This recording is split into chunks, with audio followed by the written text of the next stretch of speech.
America and the industrial world felt that, no, we cannot be buying tropical oils. So we must produce seed oils. They started with corn and had corn oil. But this is an industrial creation. It's not natural. You don't boil corn and get oil on top. But you boil what? You boil palm oil, and you get oil on top. You boil coconut. Coconut, they grate it in enzima and put it just like we do drying cocoa.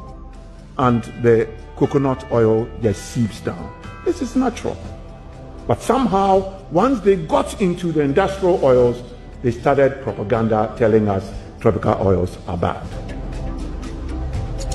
And all of us as scientists and researchers, we just swallowed it, hook, line, and sinker.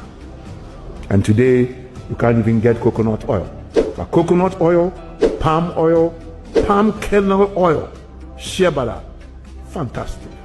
If you can eat it, eat it. I eat it. All right? And I won't come and tell you something that I don't do. I eat it. Because as far as I'm concerned, naturally, that is what nature intended.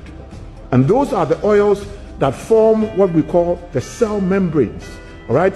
The cell membranes are supposed to be impermeable when you eat essential oils, the vegetable oils. And they tell us omega-3, omega-6, they are all a lie. If you go deep into the literature, all those things are not true. All right? Now, all the work that was